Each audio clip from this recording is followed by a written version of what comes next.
Boa noite a todos e todas, mais uma vez. Estamos iniciando a nossa segunda aula desta noite e é com muito prazer que a gente recebe a professora Maria Castelô, né, que eu tenho o hábito de chamar de Marita, porque estivemos por um período de tempo trabalhando muito próximas, continuamos trabalhando juntas agora, né, mas à distância. A professora Maria é pesquisadora no Instituto de Investigações Biológicas Clemente Stable, em Montevidéu, no Uruguai. Eu tive o prazer de conhecê-la quando estávamos as duas trabalhando no programa Science of Learning, né, Ciências da Aprendizagem, que é um programa da IBRO em parceria com o Escritório Internacional de Educação da Unesco. E trabalhamos no mesmo ano, então tivemos ali 3 meses de convivência bastante forte lá em Genebra, e estabelecemos também uma cooperação e uma amizade muito bonita, já nos encontramos algumas vezes, teríamos nos encontrado mais vezes, né, Marita, se não fosse a pandemia. Se não fosse por la pandemia. Mas é um grande prazer, foi uma alegria conhecer a Marita e poder estabelecer com ela essa cooperação em vários âmbitos, desde a pesquisa de laboratório, pesquisa experimental, até a área de pesquisa voltada para a educação. Então, hoje a professora Marita vai vai falar um pouco conosco, né, sobre um dos temas que ela tem estudado, que é o pensamento crítico, as bases neurobiológicas do pensamento crítico. A professora vai falar em espanhol, como eu já tinha comentado com os professores que estão conosco do curso, mas eu pedi que ela falasse devagar, né? E aí a gente consegue se entender, conseguimos compreender bem. Mas se houver alguma dúvida, alguma dificuldade, vocês podem também questionar ali no chat, que a gente está atento e pode ajudar. Então, novamente, a professora vai fazer a sua apresentação, a sua explanação, e no final a gente tem um período de tempo para um debate que tem sido muito profícuo nas nossas aulas, então fiquem à vontade para trazer questionamentos no chat, tanto aqui no Zoom quanto no YouTube. Marita, se tu quiseres compartilhar a tua tela, e muito obrigada mais uma vez, né, por ter aceito esse convite. Aí se vê. Pero está cortada, se Está ve, pero está cortada, qué cortada. raro. Vemos uma A parte. ver, ahora. ¿Así? ¿Así sí? Ah, sí, perfecto. Ah, bueno, yo creo que así no los veo a ustedes, pero bueno, yo hablo en la pantalla y cualquier cosa me hablas que Claro, pauso y claro. ¿ah? Tranquilo. Estoy viendo solamente la pantalla, no los veo a ustedes. Bueno, primero que nada, muchísimas gracias, Pamela, por invitarme a este curso, que ya veo que tiene una tradición muy linda y bueno, que ha sido una contribución tuya y de tu grupo a la formación en neurociencias de los docentes. Es realmente algo que me parece muy, muy lindo y muy interesante y que tal vez tengamos que replicar acá en nuestro medio. Así que muchísimas gracias por la invitación y también me encanta recordar el tiempo que pasamos en Ginebra y bueno, compartiendo este trabajo en el IBI de UNESCO. Que realmente, bueno, fue una oportunidad de conocernos y bueno, y comenzar a colaborar. Así que, muchas gracias entonces. Hay una voz entre medio, no veo que se está activando, pero me parece que hay un micrófono abierto. Bueno, muy bien. Entonces, el aporte mío hoy es en relación al pensamiento crítico. Voy a tratar de ser interactiva en la presentación. Me parece interesante, si bien yo no los veo porque quedé con toda la pantalla completa. Me gustaba traerles, primero que nada, este pensamiento de Clemente Stable y presentarles a Clemente Stable. Clemente Stable fue un maestro y además un neurobiólogo, y que fundó, luego de su estancia junto con Santiago Ramón y Cajal, poco tiempo después que fuera premio Nobel, fundó el Instituto de Investigaciones Biológicas, que ahora tiene su nombre, Clemente Stable, en el cual yo me desempeño. Y como él era docente, también tuvo un aporte importante al pensamiento en relación a la enseñanza y a la educación.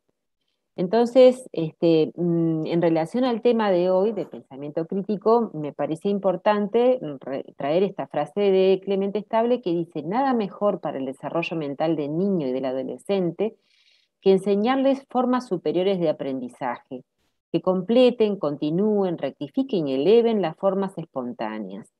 La originalidad es una herencia preciosa que el pedagogo no solo debe custodiar, sino conducir en el dominio de los valores, a su máxima expresión. Y con formas superiores de aprendizaje, la cultura y la originalidad crecen en paralelo. También decía Estable: enseñar formas superiores de aprendizaje es agregar a los poderes nativos nuevos poderes para una mayor independencia del espíritu en todas sus manifestaciones.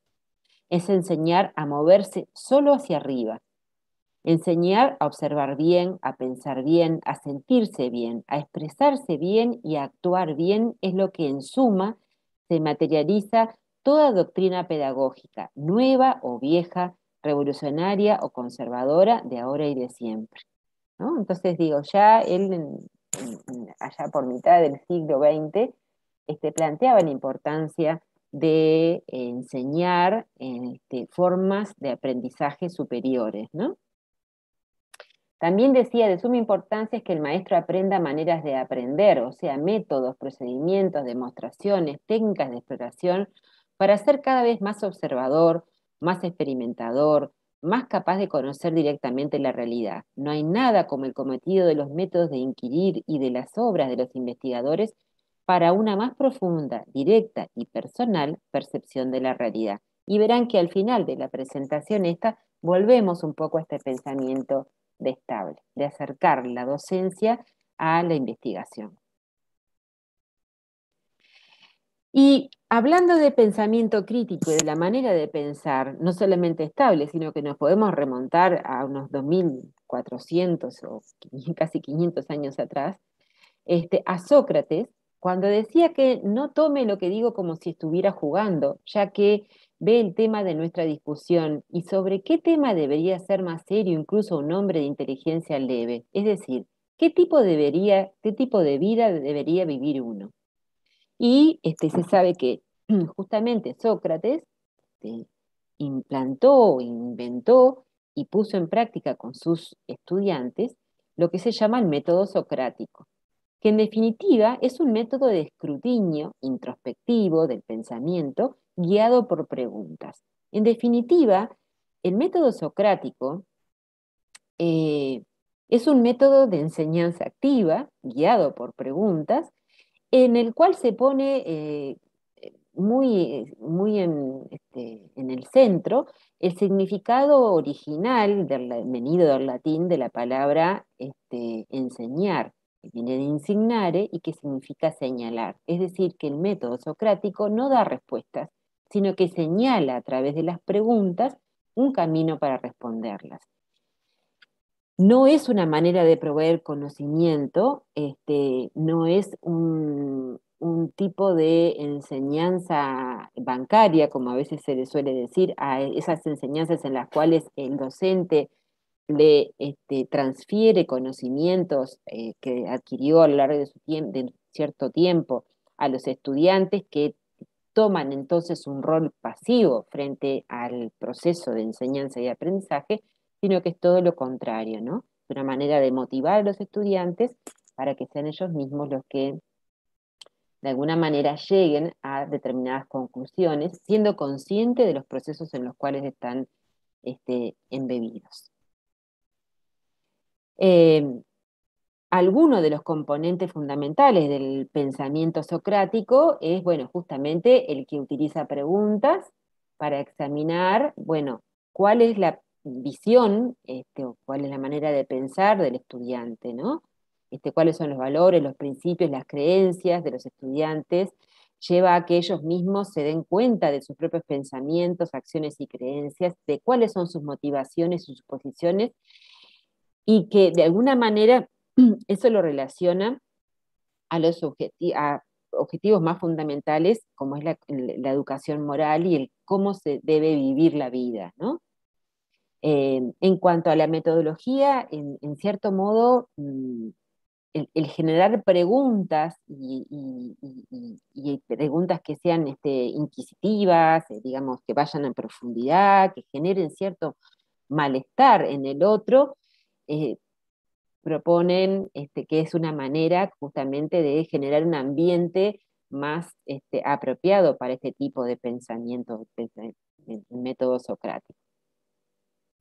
Y en definitiva también a través de este tipo de manera de pensar, es que se podría llegar a abordar de manera mejor temas de mayor complejidad, dificultad e incluso enfrentarse a la incertidumbre, en vez de simplemente tener respuestas de hechos que ocurren en el mundo, ¿no? De la realidad. Bien, y bueno, la máxima de Sócrates es que la vida no examinada no vale la pena vivirla, es decir, que pone en el centro de su filosofía el que se analice, ¿no? El metaanálisis de la vida y de la manera que uno la encara.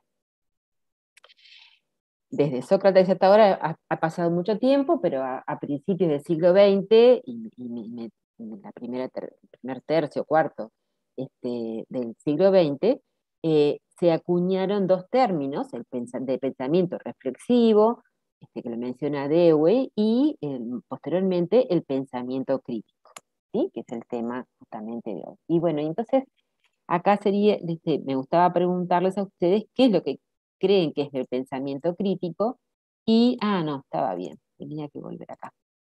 Y para eso les pido que entren a esta página, menti.com, y ya sea con este link, si tienen un lector de código QR, pueden ir directamente, y si no, van al menti.com, entran este código, y allí les pido que, bueno, que pongan palabras que crean ustedes que tienen que ver con el pensamiento crítico, que les ayuden a definir qué es el pensamiento crítico. Y yo, mientras tanto, voy a ir este, al programa y, a ver, tendría que parar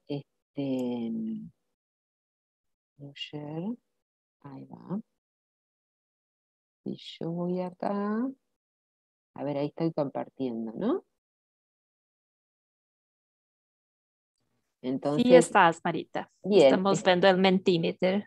¿y están ingresando al Mentimeter ustedes? ¿Están pudiendo ingresar? Creo que sí. Bien, entonces, ahí va. Acá debería de aparecer. Ay, espérate.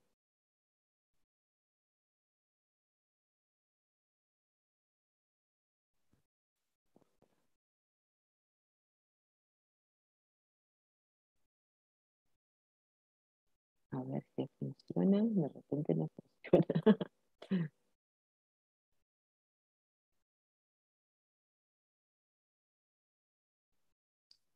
A ver así. ¿Sí? Acá. Este es el código. El Y código el ha código cambiado, no cambió, ha es cambiado. sí, voy a poner acá en el chat. Pueden El poner, código ahí cambió. va, 1448-2405. Se ve que al apretar el Word Cloud se cambió el código. 14482405.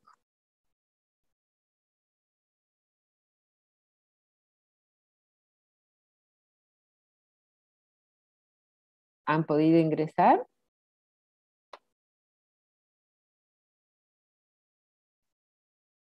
Ahí va. Bien, ahí están empezando a poner las palabras. Perfecto. Bien.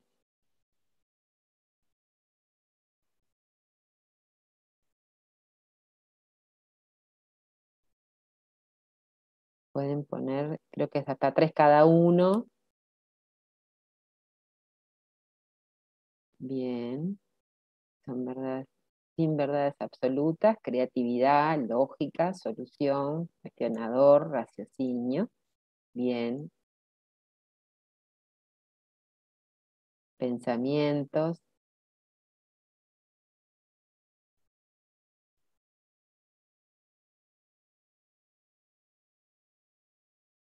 ¿Sí? ¿Alguien más va a agregar alguna otra palabra? ¿O quieren agregar las mismas? Pueden repetir las mismas o poner otras. No tienen por qué ser distintas. Eso cada uno.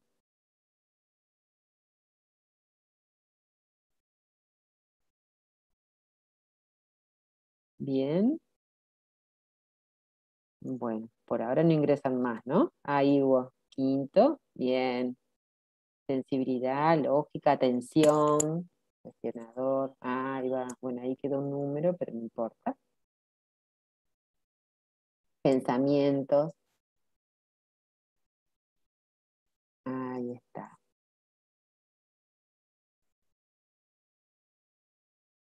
Creatividad. Bien. Reflexión, cuestionador, autonomía de pensamiento.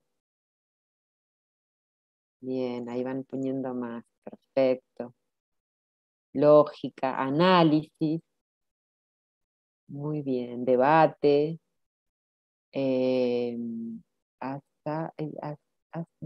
asado, ya no sé cuál es. Acto, no lo entiendo. Observación, cuestionamiento, pensamiento, atención, cuestionamientos. Muy bien.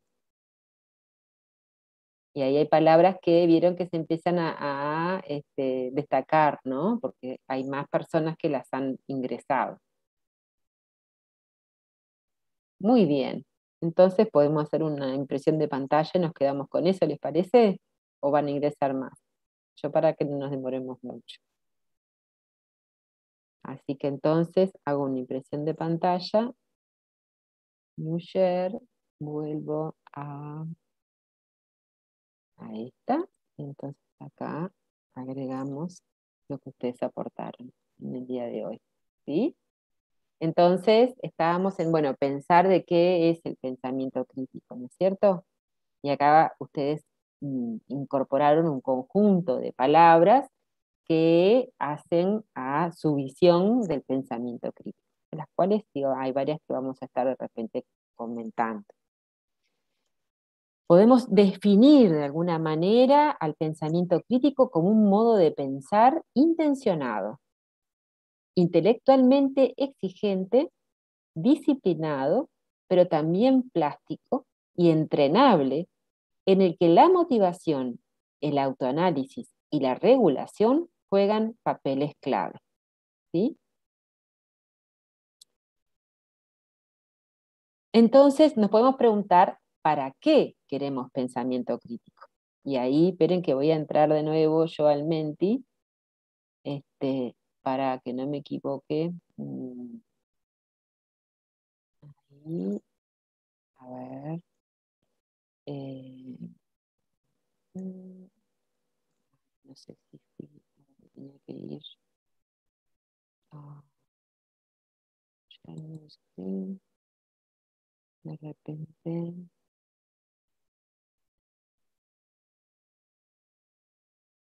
mm,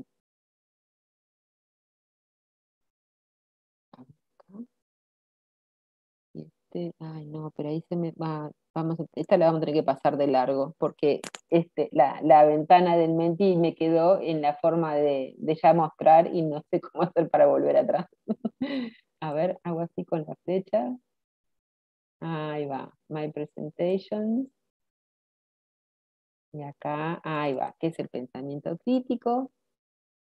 Ya están en qué palabras representan para ti el pensamiento. No, esta era la anterior.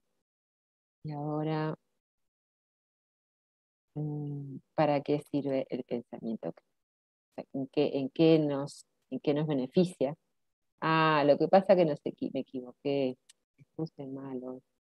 Hicimos al revés pero no importa. Vamos a esta entonces, y en este... ah, perdón, ¿están los dos en el mismo? ¿Para qué sirve este? Ahí va. Bueno, no sé por qué los dos están repetidos. Entonces les paso de nuevo el código, que es este, 1448, 1448-2405. Y la macana es que yo ahora no sé cómo hacer para vaciar esto, porque como me quedó lo mismo en los dos, Marita, ¿puedes clicar en Reset Results en abajo? donde, abajo, Abajo no, acima en este box azul, en este present donde tú tienes la cuestión one to use the presentations again. no Bueno, lo veo. abajo, un poquito abajo de present. Abajo. Ah, Reset Result. Ah, acá, yes. gracias. Dice slide. Reset Result. Ah, ok. Entonces ahora serían las palabras que para ustedes implican para qué, ¿no? ¿Para qué nos sirve el pensamiento crítico? El código es 1448-2405. Y a ver, hacemos una pruebita rápida.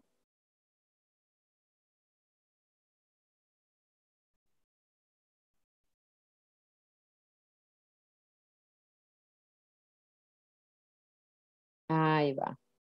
Ebulir. ¿Ebulir qué significa, Pamela? Discutir ideas, construir. Bien. Evoluir. Evoluir, no entiendo bien qué quiere decir. Evolucionar. Ah, evolucionar, gracias. Construir, Gracias, innovar, Roberto. Estoy poniendo el ideas, link en YouTube. discutir ideas, colaboración, crear, evoluir, construir, resolver, innovar. Muy bien.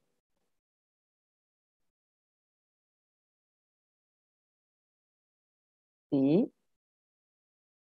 ¿Alguien más que vaya a incorporar? A ver, vamos a poner así ya aparece.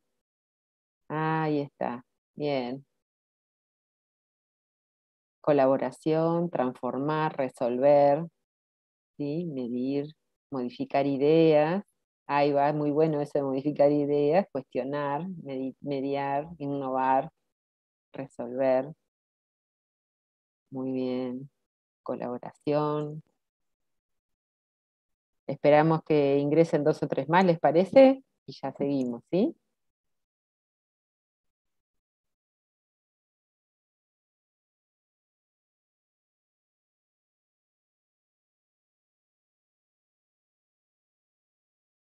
Bien. Perfecto. Bueno, paramos en esta. Para que no se haga tan larga, hacemos un imprimir pantalla y vuelvo a la presentación, ¿sí? A ver. Ahí va. Entonces, ahora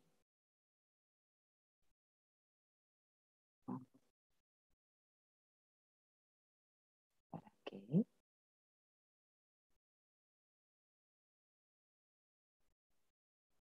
Bien. Ahora pegamos acá las respuestas de ustedes y ya continuamos, ¿sí? Estas fueron las respuestas de ustedes y podemos de alguna manera, vinculado a lo que ustedes respondieron, pero agregando tal vez alguna cosita, decir que en definitiva el pensamiento crítico nos permite responder preguntas, tomar decisiones, resolver problemas, diseñar un plan, desarrollar proyectos, enfrentar desafíos presentes o futuros. En definitiva es un conjunto de funciones que nos permiten, digamos, desarrollarnos en nuestra vida incluso cotidiana. Y el pensamiento crítico, junto con otras habilidades, se ha planteado como una de las competencias para el siglo XXI, en general en la educación, ¿no? e incorpora varias de las cosas que ustedes mencionaron, como la creatividad, la iniciativa, la resolución de problemas, la evaluación de riesgos, toma de decisiones, comunicación, gestión constructiva de emociones, ¿sí? Y habla de una de las tantas habilidades que se llaman también transversales, ¿no? Lo mismo Fulan define entre lo que son las competencias para el siglo XXI en la educación general, define un conjunto de competencias, todas empezando con la palabra C, de las cuales una es el pensamiento crítico, otro es el carácter, la ciudadanía, ¿sí? Y dentro del pensamiento crítico jerarquiza la creatividad, la comunicación, la colaboración. También se habla de aprendizaje profundo para la vida y el empleo, y en definitiva, en ese caso también se habla del pensamiento crítico, así como otros aspectos, como ese del dominio de contenidos, la comunicación eficaz, la colaboración, el autoaprendizaje, la resiliencia, ¿sí?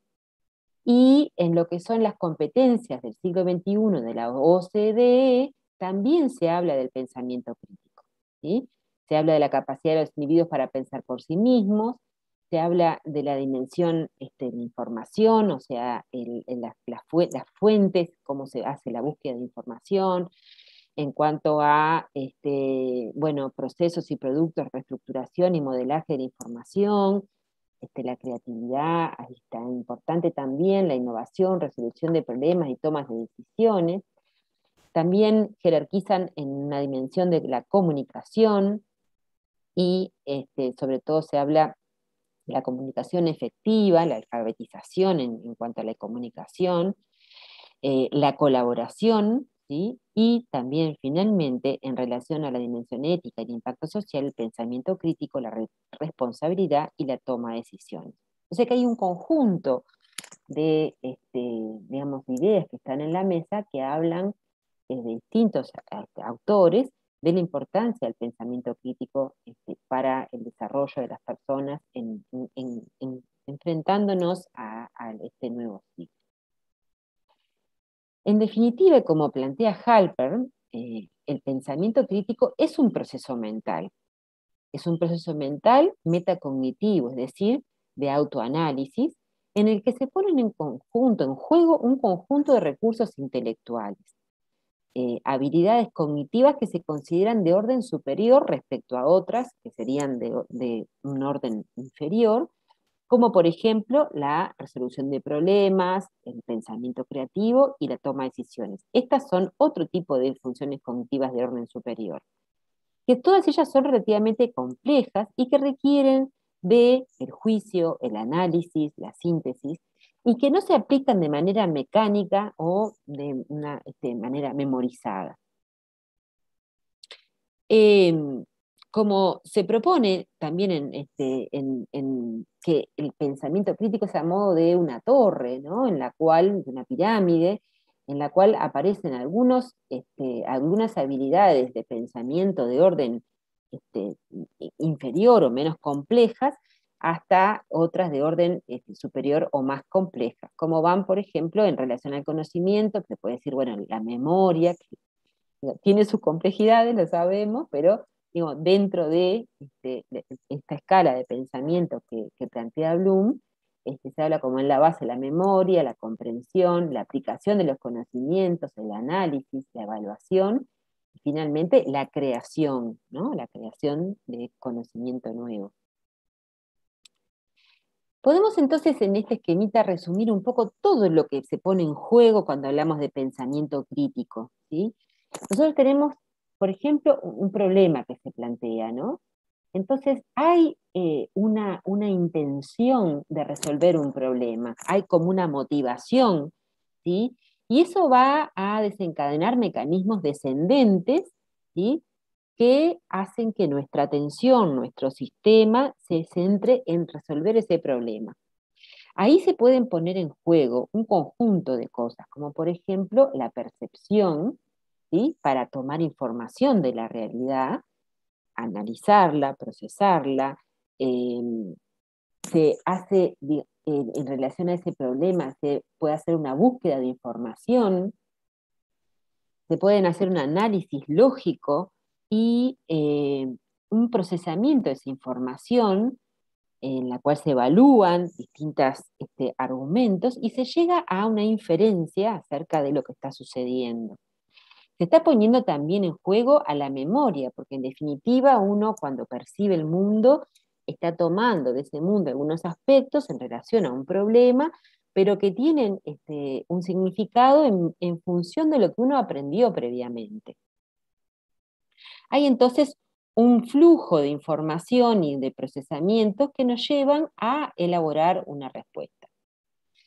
Pero por otra parte, también en ese proceso del pensamiento crítico, hay otros factores que son importantes, como por ejemplo el autoanálisis, es decir, la persona que está centrada en un proceso de pensamiento crítico no está haciendo las cosas automáticamente y sin ninguna conciencia de lo que está pasando, sino que es consciente del proceso que está pasando y se está analizando cómo es que ocurren esos pensamientos, qué lógica tienen, ¿no? ¿Cuál es el proceso que se está poniendo en juego? Y por otra parte, como también tiene que ver con el interactuar con el otro, el debatir, el argumentar, el contraargumentar, hay un vínculo con el entorno también a ese nivel, y eso lleva a tensiones que se pueden dar y que implican que la persona tiene que también desarrollar habilidades de autorregulación para justamente poder poner en práctica la comunicación en relación al proceso de pensamiento en el cual se está, digamos, trabajando. Es decir, que hay un conjunto de funciones que se están poniendo en juego más o menos simultáneamente, ¿sí? Y que implican procesos que van de arriba a abajo, ¿no? Y de abajo a arriba en este flujo de funciones cognitivas que se están dando. Es decir que podemos un poco, reiterando un poquito esto, decir, bueno, que cuando una persona está, digamos, desarrollando su pensamiento crítico en torno a un problema, bueno, hay un problema, un fin, un propósito, el responder una pregunta, el tomar una decisión, resolver un problema, diseñar un plan, llevar a cabo un proyecto, hacer frente a desafíos, y cuando se pone en juego el pensamiento crítico, eso se pone de una manera intencional, es decir, hay un objetivo, ¿no? De ponerlo en práctica y entonces una influencia de tipo arriba-abajo. No es espontáneo el pensamiento crítico. Implica también entonces el conocimiento, la adquisición y la mejora del espectro de recursos intelectuales, un gran espectro, como por ejemplo métodos de investigación lógica, alfabetización en información para recopilar información significativa sobre un problema, y sabemos hoy en día que hay mucha información y está accesible, no solamente en las bibliotecas físicas, sino también en Internet, pero hay que saber discriminar cuál información es correcta, cuál no la es, hay que saber estar capacitado, alfabetizado, para poder dirimir entre distintos tipos de información. También hay un conocimiento operativo de habilidades de procesamiento, ¿no? De análisis de los datos que uno tiene, de evaluación, de inferencias, de juicio reflexivo. Y bueno, y se ponen en acción distintos procedimientos y métodos de manera sistemática, razonable. Entonces, es un evento que no es el recordar algo, sino que es algo inmediato o más o menos inmediato, sino que es un proceso que ocurre y que tiene como resultado principal un flujo de ideas que es reflexivo, ordenado, causal. Como decíamos antes, cuando se está trabajando en esta modalidad, se produce un autoanálisis, una autoevaluación del modo de pensar, y por lo tanto es que se dice que el pensamiento crítico es un pensamiento un proceso de tipo metacognitivo, ¿sí? Y también entonces hay, por otra parte, un mecanismo de abajo arriba para modular y para mejorar el pensamiento crítico. Requiere, no es algo espontáneo, requiere de entrenamiento, requiere de habituación, y bueno, y también, como decíamos antes, de autorregulación para poder justamente comprender y controlar los entornos de aprendizaje. En relación a esto, entonces, diríamos que es muy interesante recordar a Santiago Ramón y Cajal, cuando dice que cuando se piensa en la curiosa propiedad que posee el hombre de cambiar y afinar su actividad mental en relación con un objeto o problema profundamente meditado, no se puede dejar de sospechar que el cerebro, gracias a su plasticidad, evoluciona anatómica y dinámicamente, adaptándose progresivamente al sujeto. Esta adecuada y específica organización que adquieren las células nerviosas eventualmente produce lo que yo llamaría talento o adaptación profesional y tiene voluntad propia, es decir, la resolución enérgica de adaptar nuestro entendimiento a la naturaleza del asunto que nos tiene, digamos, que tenemos entre manos, ¿no? Entonces, acá pone en juego claramente, don Santiago Ramón y Cajal, las propiedades del sistema nervioso y de nuestro cerebro y sus elementos, como las neuronas, y algunas de las características importantes para esto, como es la plasticidad neuronal. Entonces, bueno, este cerebro, que es nuestro cerebro, con sus 86 billones de neuronas conectadas por alrededor de un trillón de sinapsis, como descubrió Susana Herculano, brasilera, ¿no?, que en este momento está en Estados Unidos, es el sistema biológico más complejo y aún no conocido, pero que, interesantemente, como plantea Schaeffer, nos permite, el cerebro, nos permite comprender, el propio cerebro nos permite comprender cómo el cerebro nos permite comprender. Es decir, que nosotros, cuando estamos en este momento reflexionando acerca de el pensamiento crítico y cómo es que se logra, ¿no? Es nuestro propio cerebro en esa cosa, como esta situación filosófica interesante, que se está autoanalizando a sí mismo. Cerebro que está constituido, como decía Cajal, por células, que en que es prácticamente su primer artículo científico, ¿sí? Muestra cómo está formado, y utilizando una técnica que había desarrollado Camillo Golgi poco tiempo antes, muestra cómo el sistema nervioso está formado por un conjunto de células, las neuronas, así como también células gliales, y vemos que en este caso que está dibujando un conjunto de células de la corteza del cerebelo, vemos que tienen distintas características, algunas que parecen unos árboles como con candelabro, ¿no?, de tipo candelabro en la parte superior, que son las células de Purkinje del cerebelo, y otras bien diferentes, por ejemplo, y estas son muy pequeñitas, ¿sí?, que son las células grano, con procesos muy cortitos, que se ramifican dando pequeñas ramitas a modo de deditos, y un axón largo que sube hasta esta zona y que luego se divide en T, para tomar contacto con estas células enormes, que son las células de Purkinje. En definitiva, en este otro dibujo de la célula de Purkinje, este tipo de imágenes que vio Santiago Ramón y Cajal, utilizando la técnica de Golgi, le permitieron esbozar que el sistema nervioso estaba formado por neuronas interconectadas entre sí, formando circuitos. Y eso, junto con un montón de pensamiento puesto en juego, lo llevó a proponer lo que se llama la doctrina de la neurona, y una de cuyas principales postulados es la ley de la polarización dinámica. Y esto es que las células se pueden esquematizar están formadas por distintas partes.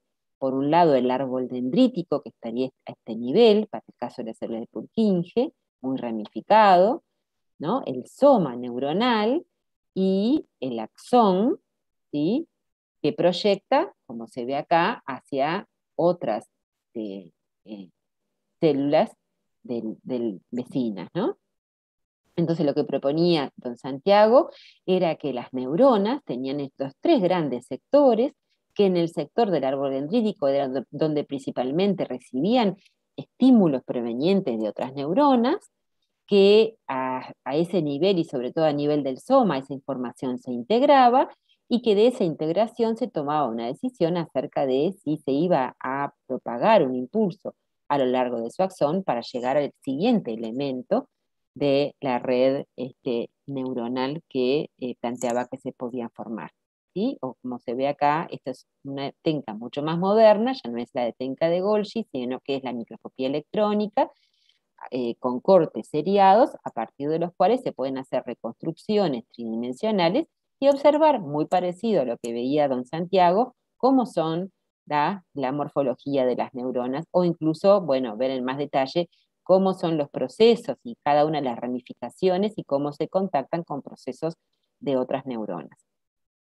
Como decíamos, estas están comunicadas entre sí por lugares específicos que, bueno, por un poco el diálogo entre Santiago Ramón y Cajal y Sherrington, que era coetáneo, pero neurofisiólogo, identificaron que, bueno, que el contacto entre las neuronas no era, como planteaba Golgi, sin continuidad, es decir, que era una especie de sincicio, sino que había una interrupción, ¿no? En lo que se llama, lo que bautizó Sherrington como sinapsis, y es a ese nivel donde el elemento presináptico vuelca sustancias químicas al entorno que actúan sobre el elemento postsináptico, ¿sí? Y de esa manera se transmite la información de una célula a la otra.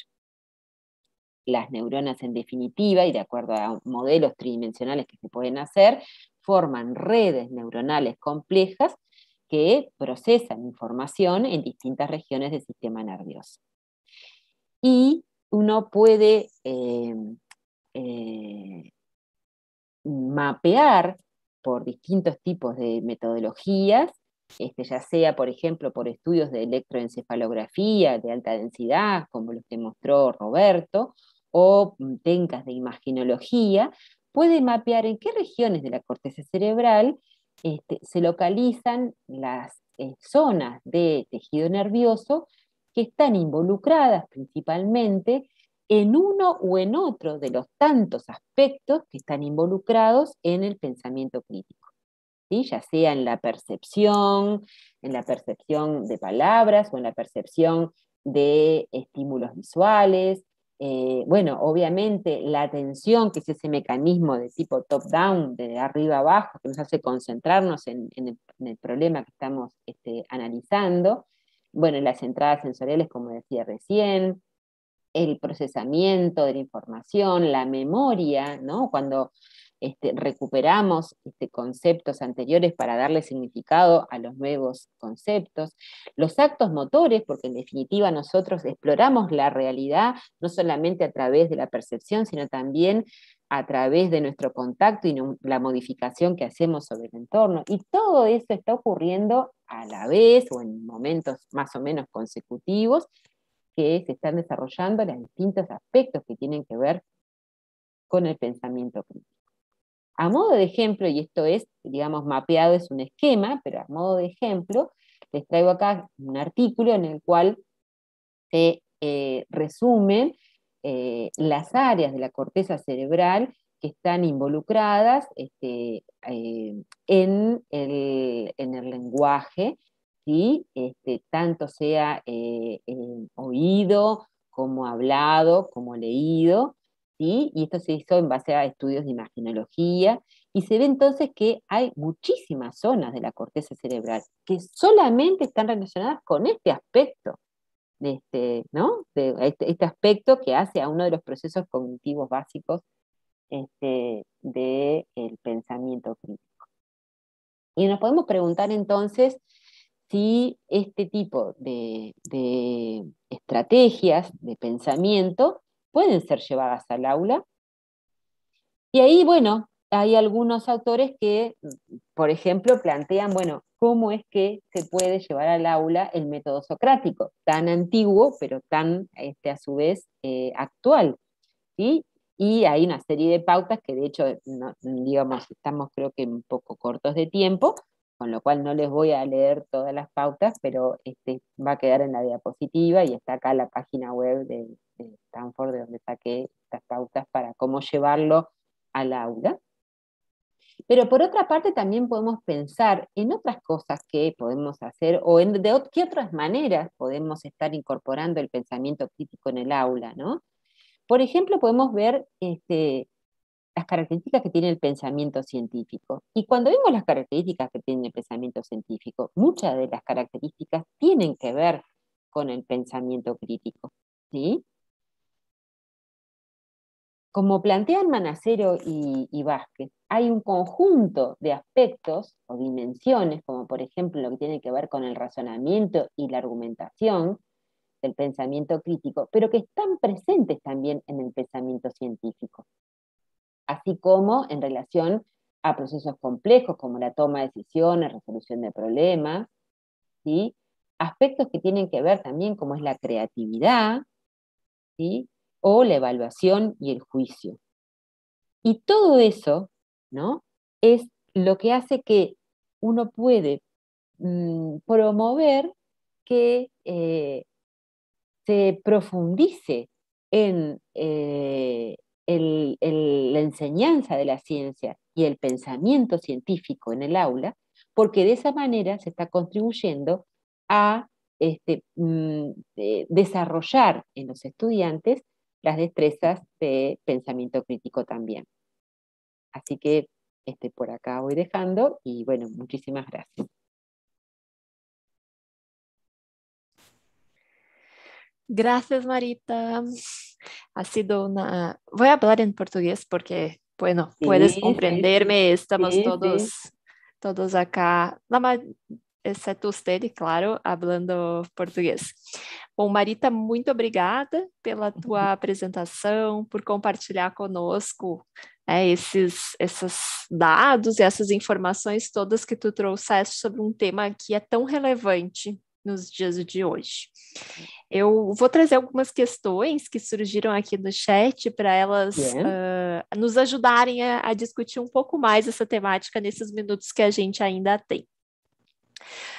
Tu falaste alguns exemplos agora no final, né? A Aline Carvalho tinha trazido essa questão antes dessa parte final da tua fala, onde tu trouxeste alguns exemplos de aplicação, né, do pensamento crítico na sala de aula. Mas a Aline havia perguntado se tu sabe se existem modelos educacionais adotados por outros países, em que o pensamento crítico é o ponto central das práticas escolares. Ela pergunta se sim, né, em quais países e quais seriam esses modelos. Sí, la verdad, no te sabría decir en este momento qué modelos específicos se centran, digamos, en llevar el pensamiento crítico al aula, ¿no? Pero sí, no te podría decir un modelo en especial. E, em geral, né, o fomento ao pensamento crítico, ele está enrustido em várias propostas filosóficas dentro da educação, né? Aqui no Brasil, a própria proposta de Freire, né, da educação crítica, ela traz elementos muito claros do pensamento crítico, mas eu também não saberia dizer uma metodologia específica onde conceitualmente, né, o foco central é o pensamento crítico, mas sem dúvida ele está presente em muitas propostas educacionais.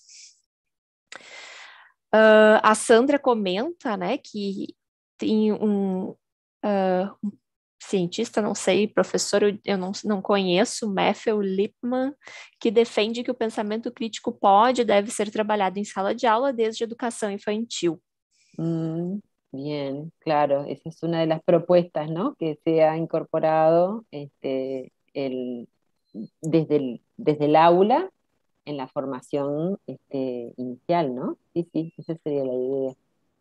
E nos dias de hoje, né, isso casa um pouco com a próxima pergunta que a Caroline Araújo trouxe, nos dias de hoje faz todo sentido, né, Marita, uma vez que atualmente a gente tem todas as informações basicamente disponíveis na rede, na internet, né? A questão é saber avaliar essas informações, fazer um uso, avaliar criticamente, né, e entender como essa informação pode ser utilizada, se ela realmente é baseada em evidências e assim por diante. E a Caroline faz uma pergunta nesse sentido. Ajá. Ela comenta, até se tu quiseres olhar, ela perguntou em espanhol ali no chat, ela comenta que a Carolina gente... Araujo dice, profesora María, vivimos una época en la que la red de Internet ejerce una gran influencia en la formación del pensamiento crítico en niños y adolescentes. Las escuelas en muchas situaciones no pueden competir con la velocidad de la información proporcionada por las redes sin tecnologías avanzadas. ¿De qué manera las escuelas públicas podrán intervenir en la formación del pensamiento crítico de los estudiantes? Bueno, justamente, yo creo que es a través de la práctica del pensamiento crítico es que se puede formar, o sea, como al estilo socrático incluso, ¿no? O sea, cómo se plantea el docente con los estudiantes, el trabajar basándose en preguntas, en resolver problemas.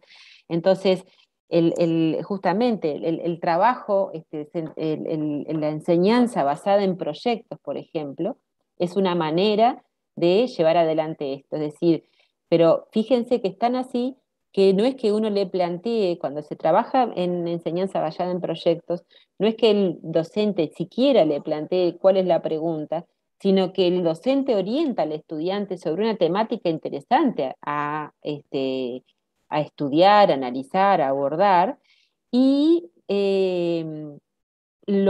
acompaña a los estudiantes ya sea, digamos, a la búsqueda de bibliografía o al salir al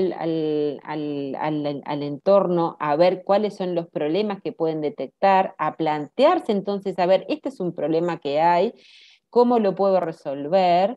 Y desde allí entonces se va acompañando todo el proceso en el cual se ponen en juego todas las cosas que acabamos de hablar sobre el pensamiento crítico, es decir, se plantea un problema, se busca información, se coteja si esa información es fidedigna, si no es fidedigna, si es confiable, si no es confiable.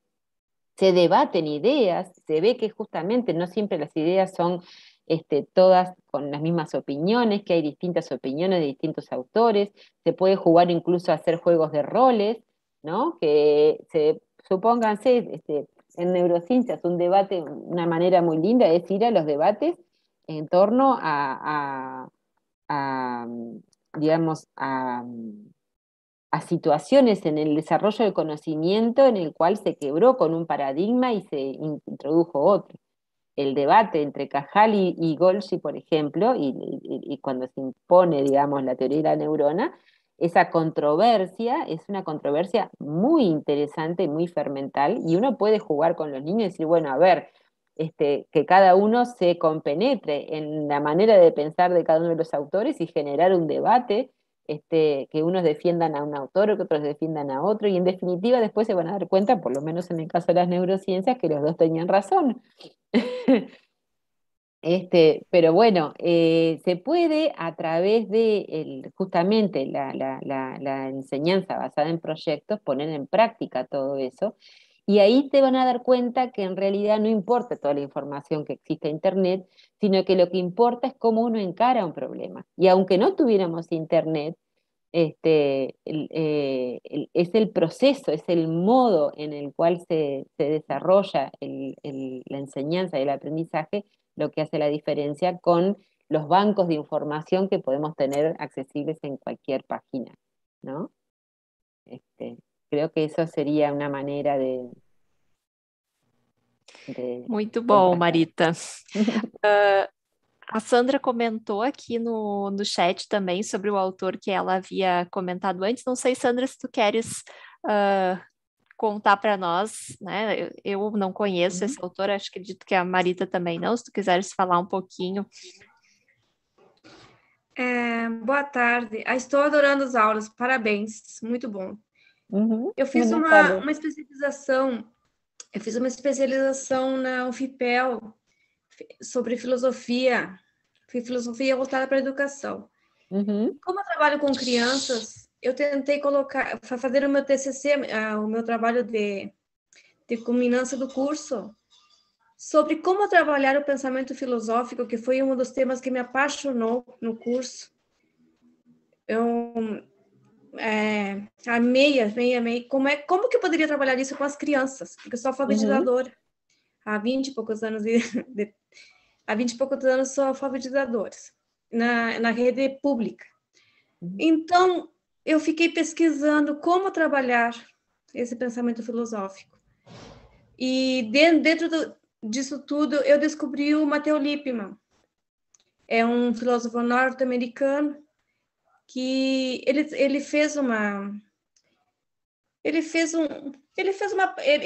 descobriu como trabalhar, porque o que acontecia? Chegou na época da universidade, onde ele era professor, e ele se deu conta que os alunos dele chegavam com pensamento crítico, o raciocínio deles era muito além do esperado. Então, ele desenvolveu um trabalho todo voltado para as crianças, para trabalhar o pensamento crítico nas crianças. E ele, claro, que ele embasava em Sócrates, era um deles, né? Um dos filósofos que ele embasava todo o trabalho dele. E eu achei muito interessante, porque ele desenvolveu novelas todas voltadas com valores morais, para trabalhar os temas, abordar com a criança o pensamento crítico, o pensamento filosófico e essa coisa toda. O pensar filosófico, no caso. E eu achei muito interessante, fui me aperfeiçoando, e como eu sou contadora de histórias na alfabetização, eu fiz uma prática, eu fiz todo o meu TCC, foi um relato de experiências. Eu trabalhei na época da pandemia, agora mesmo, o ano passado, trabalhei em sala de aula, e aí eu tive que me aprofundar um pouquinho sobre Sócrates, para poder trabalhar essa parte toda. Estou adorando muito. E uma das minhas que eu ainda não tinha me aprofundado muito é sobre a neurociência. E eu sinto muita falta de um maior estudo sobre o assunto para poder trabalhar em sala de aula, para poder entender melhor como é que é o mecanismo de aprendizagem das crianças. Então, estou adorando, simplesmente estou adorando. Muito obrigada por compartilhar tanto conhecimento. A gente agradece também, né, Sandra, pelo teu relato, por trazer também, tu viu como tu está agregando também, porque nós não conhecíamos esse filósofo, já alguém que a gente pode buscar, né, para conhecer um pouco mais a proposta. Muito obrigada também por compartilhar. Muchas gracias, Sandra. Parabéns por tu, adorei a aula, estou adorando. Marita, eu vou trazer uma última questão, assim, para a gente fechar, né? Até porque estamos no horário, mas tu falaste ali na parte final da tua aula, né? Da questão de quais as áreas cerebrais que estão envolvidas, que na verdade é basicamente o cérebro todo, porque tem áreas cerebrais relacionadas à atenção, à percepção, à linguagem e por aí vai.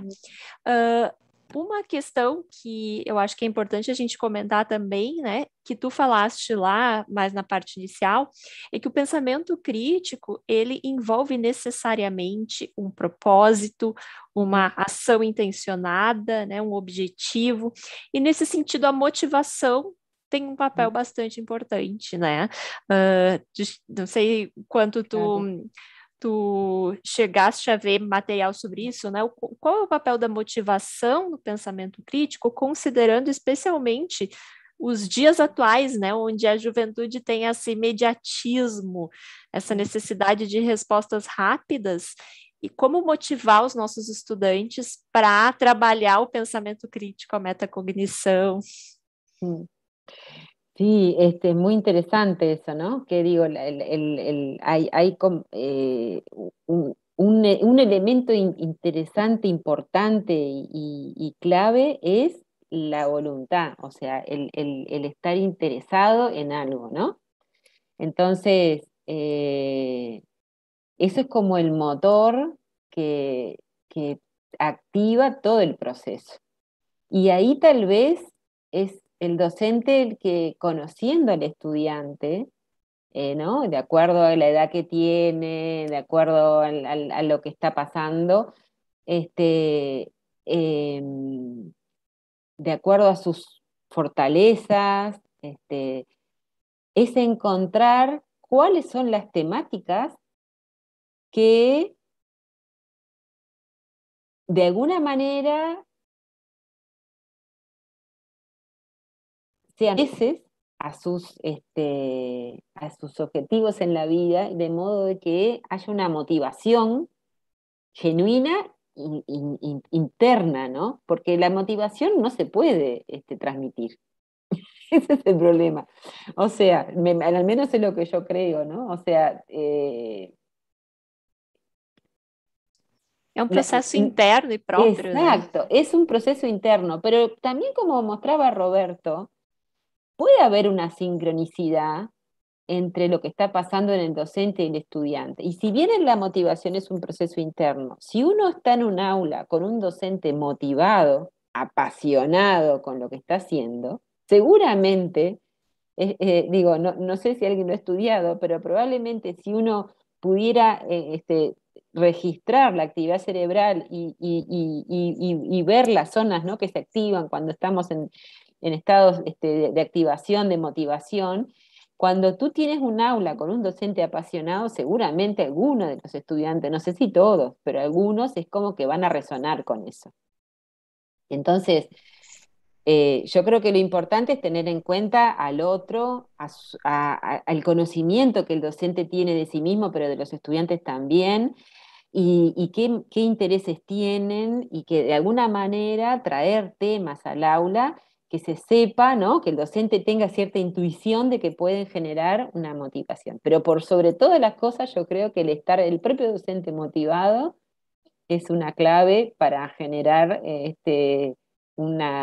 ya sea hasta a modo de espejo, ¿no? Por las neuronas espejo tal vez. Concordo contigo, Marita. Excelente. Então, em função até do horário, né, a gente vai Sí, estamos pasados. finalizar a nossa aula de hoje. E mais uma vez eu queria agradecer a ti pela disponibilidade de estar aqui conosco hoje, por esse entusiasmo e essa motivação compartilhada nessa tarde e noite aqui no Brasil. A gente tem gente de diferentes lugares do Brasil inscrita e participando aqui conosco no curso, e praticamente todos ficaram do início até o final. Então, muito Maravilla. obrigada. Muchísimas gracias a todos. Pamela, a ti en especial, Roberto, muchas gracias. Un lujo estar contigo en esta tarde. Y a todos los docentes que participan, porque bueno, por las ganas de estar, eso ya para mí es una felicidad enorme. Muito obrigada, então, Marita, Roberto, Sandra e todos que participaram aqui conosco nessa noite. Um Tchau pra todos. abraço e Obrigado. boa noite. Buenas noches.